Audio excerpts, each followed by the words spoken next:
ओ भाई साहब आपका पर्स गया नीचे। अबे यार ये पर्स तो मेरा नहीं है, लेकिन इसमें बहुत सारे पैसे हैं। एक काम करता हूँ, रख लेता हूँ। थैंक यू बेटा मुझे पर्स बताने के लिए। अब मैं चलता हूँ। ओ भाई साहब जा कहाँ रहे हो? मैंने आपकी इतनी बड़ी मदद करी, मेरे को कुछ खिलाई दो।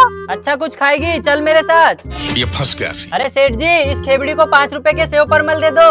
हैं, मैं सेव परमल खाऊंगी क्या? मैं तो ये चॉकलेट का डब्बा खाऊंगी। देखा सेठ जी, इस खेबड़ी के कितने नखरे हैं। दे दो इसको, ये जो मांग रही है। बोल बेटा क्या क्या चाहिए तुझे?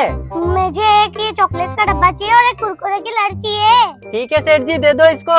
ये ले तेरी चॉकलेट का डब्बा और ये ले कुरकुरे की लड़। ठीक है भैया, अब मैं चलती हूँ। हाँ सेठ जी, कितने रुपए हो गए आपके?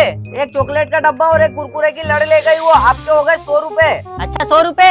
ये लो सेठ जी, 100 का कड़क कड़क नोट। भारतीय मनोरंजन बैंक। अबे साले ये नोट तो नकली है, सुबह सुबह भांग फूक के आ गया क्या? नकली है? अरे सेठ जी, ये सारे नोट तो नकली है। वो केबिन मेरे को चूना लगा के ये भी पकड़ लो इसको।